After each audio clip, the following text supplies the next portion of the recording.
प्लमको यो पुरानो सनस्क्रिन र नयाँ सनस्क्रिनमा के डिफ्रेन्स छ त फर्स्टमा त प्याकेजिङ नै डिफ्रेन्स छ हैन अनि यो नयाँ सनस्क्रिनमा चाहिँ अहिले ट्रु एसपीएफ भनेर आउँछ के मैले चाहिँ प्लमको एउटा इभेन्टमा जाँदाखेरि थाहा पाएको थिएँ कि एसपीएफ 50 र PA4+ भनेर प्याकेजिङमा राख्दा मात्रै हुन्छ त एक्चुअली एसपीएफ 50 र PA4+ छ भनेर यो चाहिँ टेस्टेड पनि छ र एक्चुअली यसमा एसपीएफ 50 छ भनेर यो चाहिँ प्रुफ हो के सो फर्स्टमा चाहिँ यो पुरानोवाला लगाम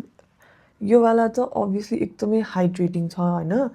यो चाहिँ म फेसमा मात्र लगाएर देखाउँछु यो चाहिँ इट्स मोर थिकर अनि इट्स मोर हाइड्रेटिङ अनि मलाई चाहिँ यो ड्राई स्किनलाई डिहाइड्रेटेड स्किनको लागि मेकअपको अन्डरनिथ लाउनको लागि हाइड्रेटेड बेस चाहिन्छ भने चाहिँ I find this one better तपाईँले पहिला यो लगाउनुहुन्थ्यो भने चाहिँ तपाईँलाई थाहा हुन्छ कि दिस इज भेरी हाइड्रेटिङ भनेर दुवैले व्हाइट कास्ट चाहिँ के पनि छोड्दैन अनि यो चाहिँ एकदमै ग्लोवी डुवी फिनिसवाला छ अब चाहिँ म यो नयाँ भर्जन लाउँदैछु यो साइडमा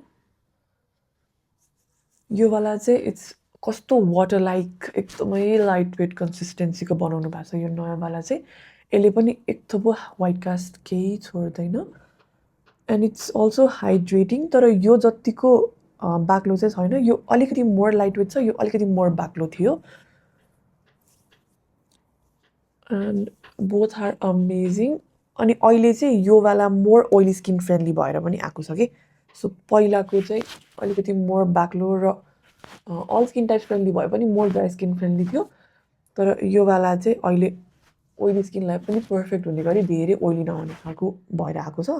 अनि दुवै नै वाटर रेजिस्टेन्ट छ पहिलाको नि वाटर रेजिस्टेन्ट थियो अहिलेको पनि वाटर रेजिस्टेन्ट नै छ स्विमिङ जाँदाखेरि चाहिँ I would love to wear this sunscreen पुरानो होस् कि नयाँ भर्जन होस् मलाई चाहिँ दुवै नै राम्रो लाग्यो र दुईटामा के डिफ्रेन्स छ पनि भनिहालेँ सिमिल्यारिटिज पनि भनि नै हालेँ अब तपाईँहरूले पुरानो भर्जन चलाइरहनु भएको छ नयाँ भर्जन लिउँ कि नलिउँ सोचिरहनु भएको थियो भने चाहिँ आई थिङ्क यो भिडियोलाई अलिकति क्लियरर पनि भयो होला तपाईँहरूलाई कन्सिस्टेन्सीको कुरामा